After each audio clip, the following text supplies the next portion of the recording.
I just want to express how sorry I am. I'm sorry to the victim's family and friends who now have a loved one they'll never see again. To the other drivers on the road around me whose lives I put in danger. To the police officers and first responders on duty that day. To my parents whose only son is now incarcerated. I wasn't myself that day, and I'm sorry to everyone that was affected by what I did. I can't express enough how much I regret my actions. I take full responsibility for my actions and don't blame anyone but myself. Even though I made negligent decisions that day, I want people to know I truly don't wish harm on anyone and my intentions are good. I can't control what I already did in the past. What I can control is what I do going forward and the decisions I make in the future. My goals in the future are to one day have a family of my own, learn a trade, be a good neighbor, somebody that benefits the community. Most of all, to regain the trust my family and friends had in me before this tragedy. One thing is for sure, and that is that I won't get there by drinking or gambling.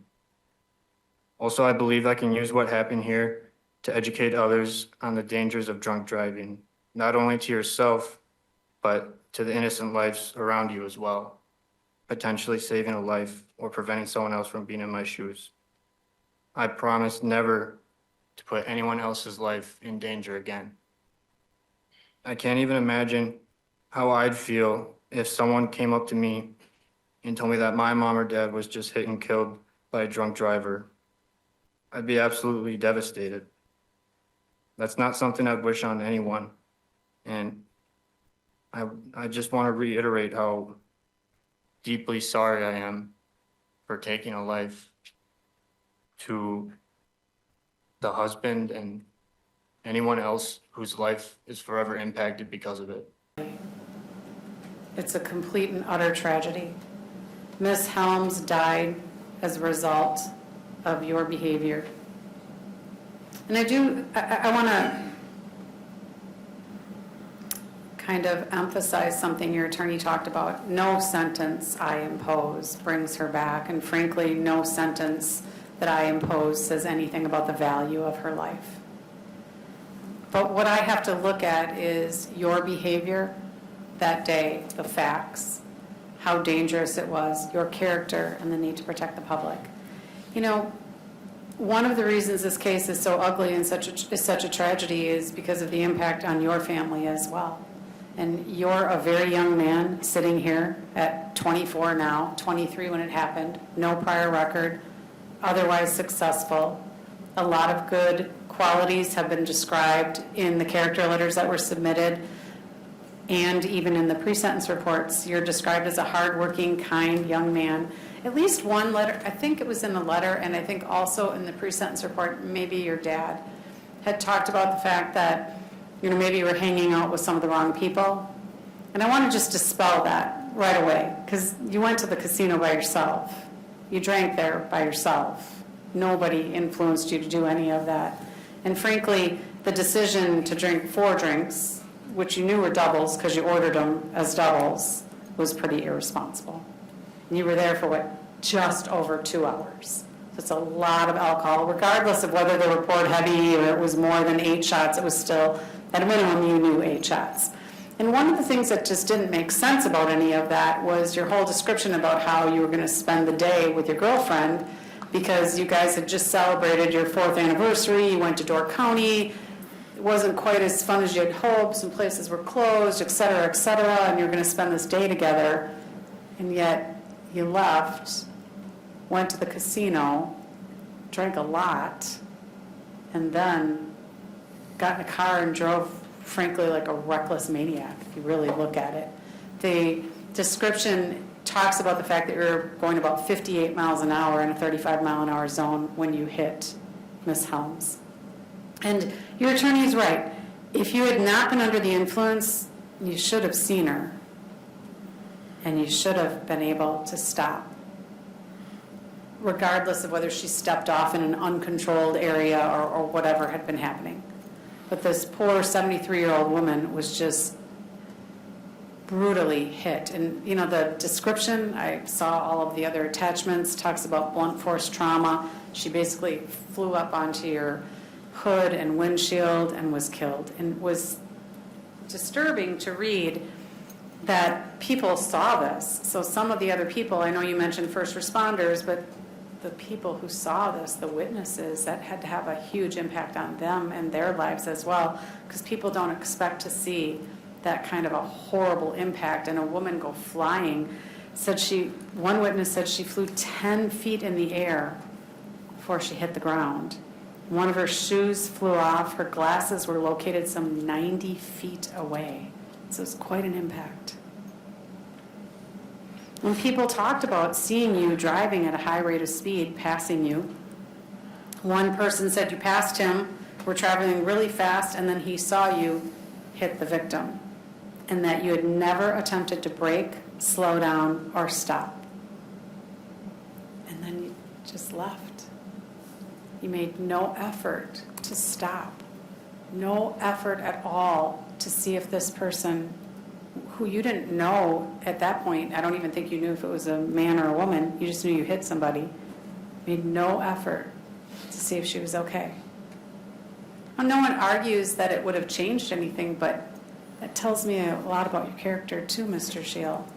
That's not a good thing to have made no effort to stop for her in any way.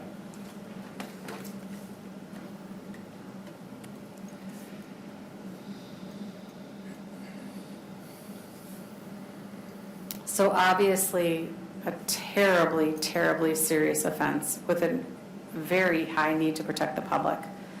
Some of the facts also that I think are important are your BAC was a .206. That's significant to consider. That the person you hit was a pedestrian. I think that's significant to consider as well. Those all go to the need to protect the public as well.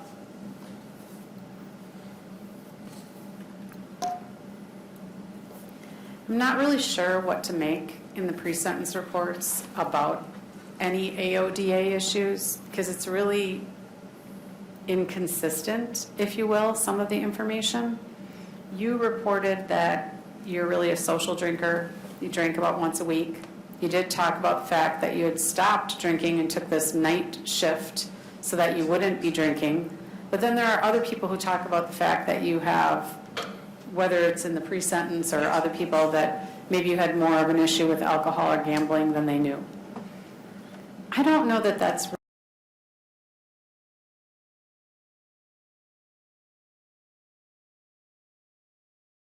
that any of those positive attributes are compelling factors for me to sentence you to something less than the legislature refers to as the minimum. You know, and that's one of the tragedies of this case. One of the really difficult things is looking at a person who otherwise has made good decisions in their life. You've done well for yourself. And it's not easy to have to tell somebody who has no prior record, who's otherwise done well, who a lot of people say good things about, have a lot of support here today, that you're going to go to prison for multiple years. And I know that from reading the pre-sentence report, this weighs heavy on you. And I suspect it will. Probably forever. And I do think that one of the ways for you to kind of deal with some of that and make amends is to participate, as your attorney said and as you mentioned in the pre-sentence report, to try to encourage young people to understand your story. Because that might make a difference.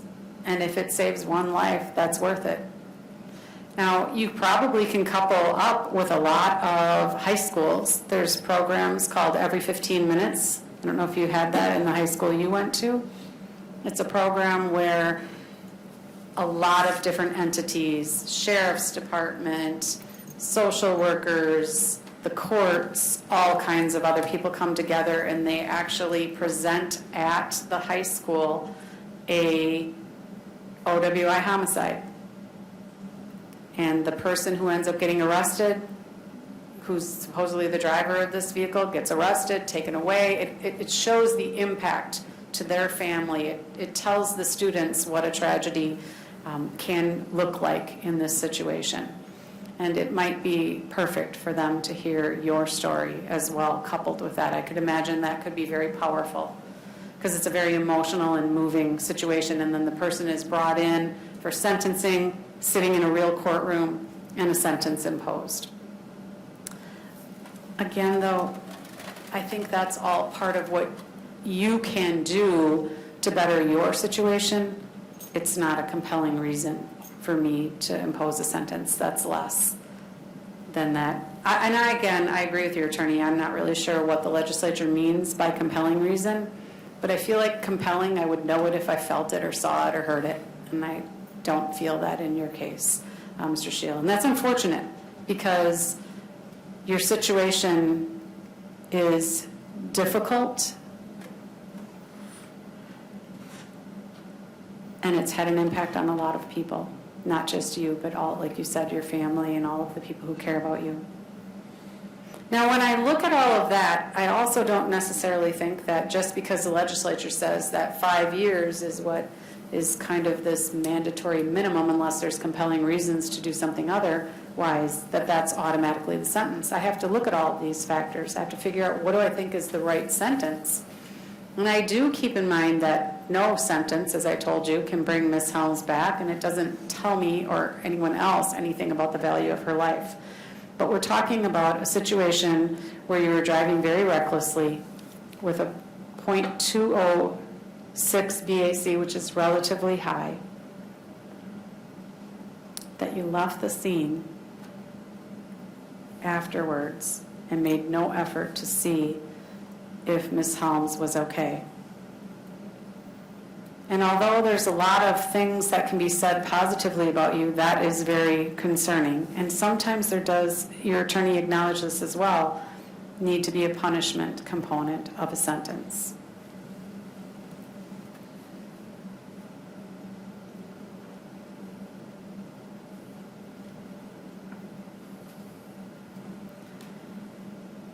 So I'm going to sentence you on count 1, homicide by intoxicated use of a vehicle, to 13 years in the Wisconsin State Prison System, to be bifurcated as 6.5 years of initial confinement and 6.5 years of extended supervision. I'm going to impose the same sentence on count 2, hit and run resulting in death, 13 years divided as 6.5 of initial confinement and 6.5 years of extended supervision. Those sentences will run concurrent to each other.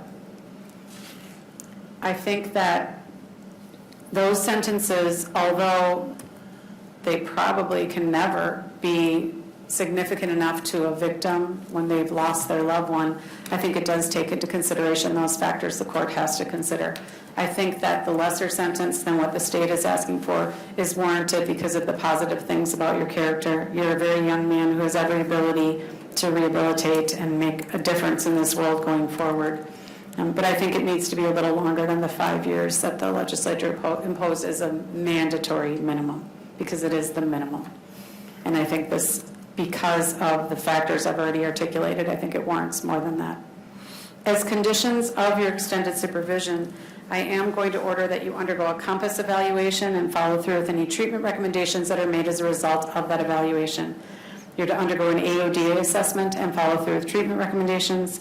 You're to maintain absolute sobriety. You're not to be in possession of any alcohol. You're to obtain and maintain full-time employment.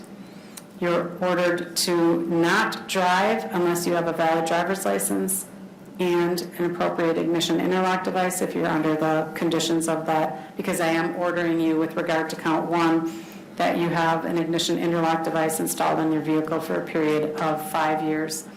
Additionally, as it relates to count 1, your driving privileges will be revoked for a period of 5 years. Do you have the costs with the fine on count 1? I don't, Your Honor, I'm sorry.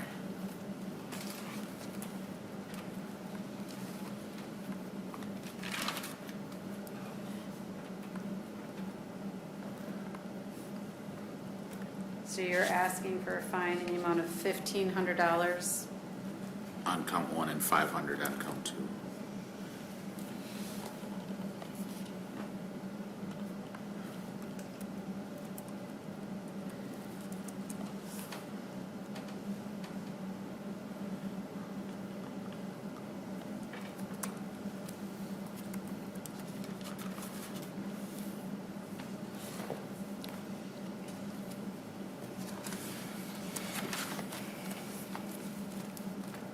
As it relates to count one, I'm going to order you to pay a fine in the amount of $1,600 plus costs that totals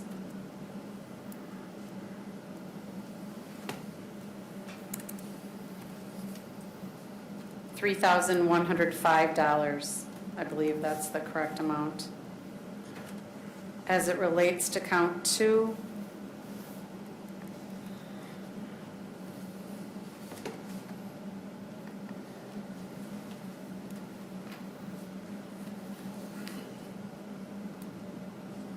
I'm going to, is there anything particular about the $500? I don't believe so, Your Honor. I didn't see I know that anything. the misdemeanor hit and run is a minimum 300, so I 300. just kind of went higher than that. I'll order you to pay then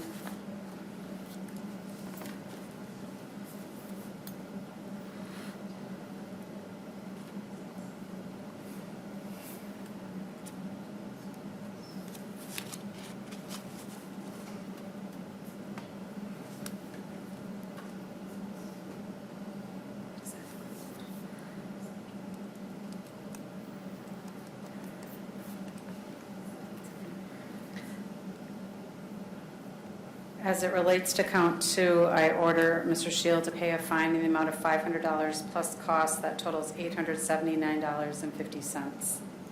I believe that's the total. There is no request for restitution. You are required to provide a DNA sample. I will note for the record that you are not statutorily eligible for challenge incarceration programming or substance abuse programming. Is his credit 425 days through yesterday?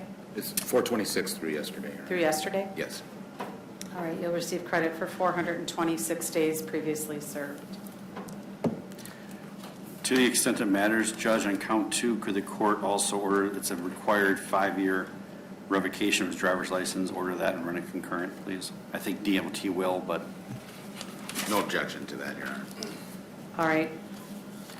I will indicate that the driving privileges will be revoked for a period of 5 years on count two as well, and that those periods of revocation run concurrent to each other.